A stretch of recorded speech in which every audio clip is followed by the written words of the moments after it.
Mesmo que falte amor, acompanho o Vasco aonde ele for. Nasci pra te seguir.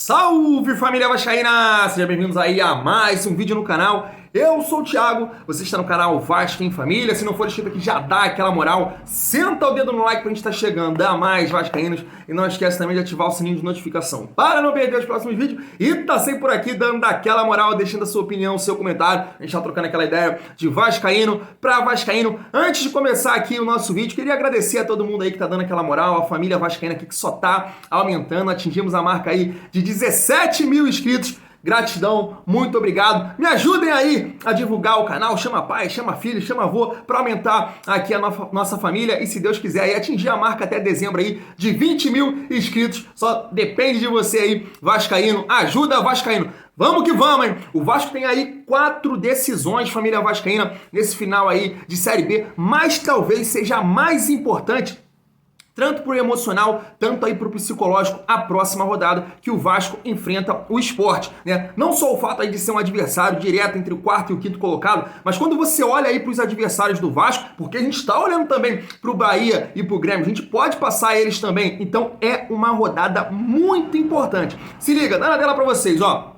O Sampaio Corrêa talvez seja aí o time que vai pegar o adversário menos complicado, vamos dizer assim, mas a Chapecoense está brigando para não cair, e o Sampaio Corrêa está um tanto ali atrás do Vasco, com 49 pontos, mas eles estão sonhando porque ainda tem o Vasco como adversário direto, mas enfrenta a Chapecoense, que está brigando para não cair, não vai ser um adversário tão fácil. Quando a gente olha para o Ituano joga fora de casa contra o Criciúma, também um adversário complicado. E aí a gente olha para esse confronto direto aí que chama muita atenção, Grêmio e Bahia. Ou seja, um resultado positivo do Vasco ganhar do Sport fora de casa, uma situação que nem o Cruzeiro fez. Essa é a realidade, o Vasco tem que fazer o que nem o Cruzeiro fez. O Cruzeiro não ganhou do Vasco, do Sport, do Grêmio e do Bahia fora de casa. Então o Vasco vai ser sim o primeiro time a conquistar aí uma vitória desses grandes times aí da Série B fora de casa. Ou seja, uma rodada muito importante, família vascaína. O Vasco ganhando aqui do Sport pode ultrapassar o Bahia se perder aí pro Grêmio, e também os nossos adversários aí tem confrontos diretos, confrontos difíceis aí nessa rodada. Então, família vascaína, ganhar do Sport, eu acho aí que a gente praticamente garante o nosso acesso. Não sei se você pensa como eu. Vamos trazer aqui a galera lá da ESPN que hoje debateram essa situação aí do acesso. Ainda está em aberto. Bahia, Grêmio, Vasco, Sport, Ituano. Vamos ver o que eles falaram? Se liga só.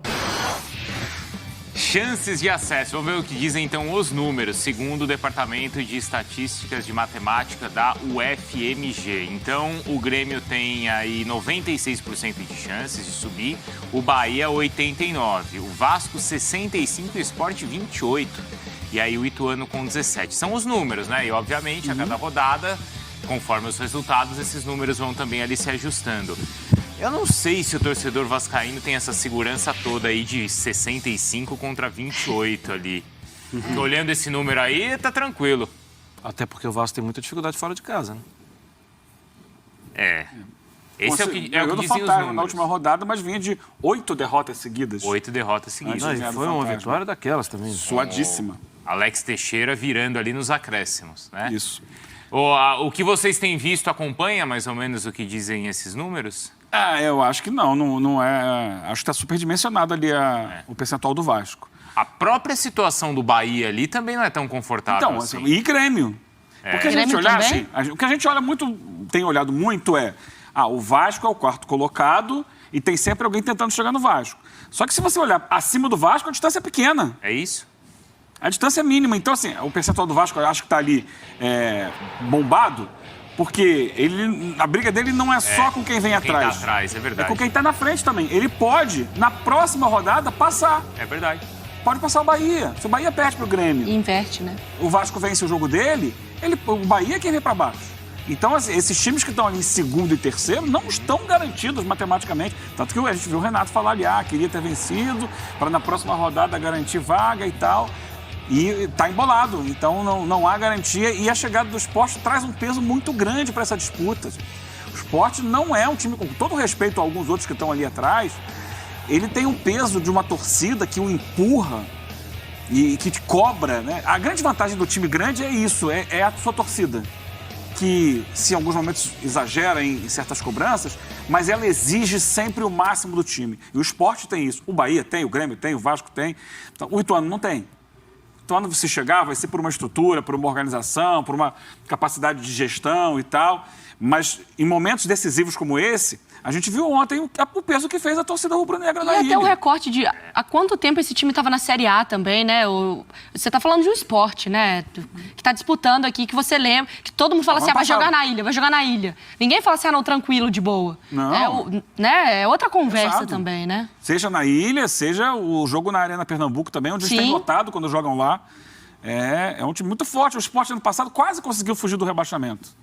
Quase. Teve uma reta final ali de crescimento e acabou não escapando. Mas é um time que chega também de novo agora numa reta final. Passou por um campeonato mais turbulento do que todos os outros, muitas mudanças, problemas, mas encaixou. E está apontando para cima. E é curioso você ver que o Vasco, nessas 4 rodadas finais, ele tem exatamente os 4 times que estão ali próximos a ele, né? Claro que tudo bem, nesse momento talvez o Sampaio Correia e o Criciúma tenham ficado um pouquinho para trás, mas é quem está ali perto também, né, Marra? Ou seja, a situação é para ele decidir, né? Tem uma boa e uma má notícia. O A Vasco boa depende é dele. que só depende do Vasco. A má é que só depende do mesmo. Vasco. Agora, aí tem um outro lado, que é o Vasco também acreditar no acolhimento que o torcedor dá, acreditar na qualidade individual dos jogadores, porque a parte coletiva é abaixo. A semana foi muito positiva nesse aspecto, no acolhimento. A virada sobre o Operário e a vitória sobre o Novo Horizontino encheram ali. Vitória boa. Né? Com margem boa. Confiança. Porque a primeira coisa que o pessoal do Vasco tem que fazer daqui a pouco é analisar mesmo essa parte coletiva, né, gente? A gente está entrando em novembro, né? O Vasco só jogou um pouco mais um futebol que tinha identidade de jogo, você pode questionar a identidade, no início da temporada. Quando o técnico, na época, era o Zé Ricardo, falou, vamos jogar desse jeito. Porque é desse jeito que vai ser e tal. E daquele jeito, que poderia não agradar, repito, mas era uma estratégia para a Série B, estava dando certo. Até acabar. E depois é a tentativa de encontrar um jogo que não aparece. E nesses últimos jogos, o Jorginho mudou o time. Algumas mudanças que vocês até sugeriram. Não pode ser Figueiredo, reserva desse especialmente. time. Figueiredo, né? Não Você pode ser falava, reserva desse desde Figueiredo, que ele apareceu, eu lembro do Eugênio falando, é um menino novo. É que ele se machucou tá ganhando também espaço, depois, né? e Mas não sei mesmo quê. assim, né? São Paulo mostrou muito. Né? O gol que ele fez contra o Novo Horizontino é muito bonito, né? Tapa na bola, curva. Ele tem muito talento e é versátil, né? Ele fez o cruzamento contra o Operário jogando de lateral direito. É verdade. Esse gol contra o Novo Horizontino pela esquerda, trazendo para dentro para bater. Ele bate muito bem na bola, né? Então é um jogador que estava fora do time e que não pode ficar. Já teve jogada de bola parada com ele Gol também. de falta, ele treina muito, né? Ele bate muito forte. De longe, bate muito bem. Na Copa ele era centroavante, São Paulo. Na Copinha né? é. Na Copinha, então. E outros aí que vão aparecendo também. Agora, essa Não. coisa do ambiente. Quando o Vasco empata com o Londrina, já tem até um certo, né, tumulto ali Sim. de torcida. Aí tá perdendo pro Operário e a gente tava pensando assim, ó, até 43 do segundo tempo. Se tá perdendo pro Operário, o próximo jogo é contra o Novo Horizontino, vai ter pressão da torcida. Quer dizer, vira o jogo contra o Operário, o ambiente Tira o pro jogo peso. contra o Novo Horizontino já é outro, e aí o placar também ajuda, Eugênio. Sim, mas não é definitivo, né? Não é definitivo. São 3 pontos, o Novo Horizontino briga embaixo da tabela. Então tem que saber medir isso, né? Contra quem é o jogo. Assim como o Operário, né? Eram os 2 times que o Vasco olhava para a tabela, para ver desempenho, e imaginava, esses times são menos complicados que os outros. Tem que Então, ter 6 pontos aqui. vieram os 6 pontos. Agora, os desafios, tecnicamente, são mais difíceis. Como foi contra o Londrina. Foi um adversário mais difícil, exigiu mais do Vasco, e o Vasco não ganhou do Londrina em casa, empatou apenas. A gente está finalizando o nosso vídeo, família Vascaína. Eu sei que a gente está aí focado nesses últimos 4 jogos aí, mas está pipocando o nome aí de possíveis reforços para o ano que vem. O jornalista Jorge Nicola trouxe o seguinte nome aqui, ó. Se liga só. Fechar o vídeo contar a respeito de Guga. O lateral direito que pertence ao Atlético Mineiro não ficará no Galo para 2023. Isso já é líquido e certo. Ele tem contrato com o Galo somente até dezembro de 2023. Ou seja, o Atlético precisa vendê-lo. O Galo, que precisa negociar jogadores, vive um momento de muita dificuldade com o fluxo de caixa. Você sabe que o Atlético não tem o Arana como possível venda para a janela de janeiro, o Arana acabou se contundindo, então o Guga, o Zaratio, o Nathan Silva são hoje os atletas com maior poder de revenda. E em meio a isso, surgiu a especulação de que o Guga pode virar reforço do Vasco para 2023. Vasco que vai buscar um monte de gente, são pelo menos 20 reforços planejados pela 777 para a próxima temporada. O Guga é um dos nomes. E o fato de ser representado pelo Juliano Bertolucci ajuda. O Bertolucci recentemente, quando da renovação do contrato do Andrei Santos, topou ajudar o Vasco e a 777 na busca por reforços. Antes de gravar esse vídeo, conversei com uma pessoa do staff do Guga. E essa pessoa me contou que, de fato, o Guga parece estar nos planos do Vasco para 2023, mas tem 2 pontos super importantes que precisam ser resolvidos antes de qualquer avanço. Primeiro deles, o Vasco precisa garantir matematicamente o acesso na Série A. Não dá para contratar o Guga nem outros jogadores de peso caros se não estiver na primeira divisão. Segundo ponto, quem será o treinador do Vasco? Seria bacana, prudente da parte da 777 e dos dirigentes vascaínos escolherem primeiro o treinador, contarem com o aval desse cara para depois buscarem reforços, entre eles o Guga. Então é mais ou menos essa a situação. O Guga não fica no Galo para 2023 e um dos pretendentes em território brasileiro é definitivamente o Vasco, mas uma série de coisas ainda precisam ser resolvidas antes da confirmação desse negócio. A pergunta que fica é a seguinte: você traria o Guga depois dessa situação que ele fez aqui em 2019? Quem lembra disso? O Guga é flamenguista. Se liga só.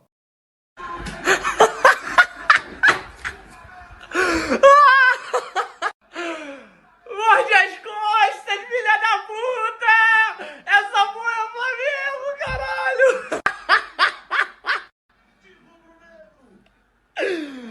Vai tomar no cu! Então, tô vindo aqui primeiramente para pedir perdão a vocês, torcedores, à instituição do Atlético e ao grupo. Vim aqui assumir meu erro. Estava numa brincadeira entre amigos e familiares. Errei ao postar o vídeo. Poxa, eu sou muito grato ao Galo. Coloquei aí o vídeo do Guga comemorando o título da Libertadores do Flamengo de 2019 e depois aí pedindo desculpa, né, o Atlético Mineiro. Pô, Thiago, mas o cara é profissional, isso não tem nada a ver. E aí que é o grande ponto que eu vou deixar aqui a minha opinião. Não acho o Guga esse grande lateral, acho o lateral que tem sérios problemas defensivos, ainda tem essa situação, é flamenguista assumido, né? Como ele disse aí, tava num grupo de WhatsApp ali da família comemorando o título, acabou postando, né? Realmente foi irresponsável nessa situação, não respeitou o Atlético Mineiro. Ou seja, é um lateral meia boca, ainda é flamenguista, Josh. Não traria de forma nenhuma. Eu sei que a gente está preocupado aí com essas 4 decisões, mas já pensando aí na montagem do elenco, o Vasco vai estar na Série A. Se Deus quiser, irmão, esquece o Guga. O Guga é flamenguista. Vou ficando por aqui, tamo junto e é muito bom ser Vasco.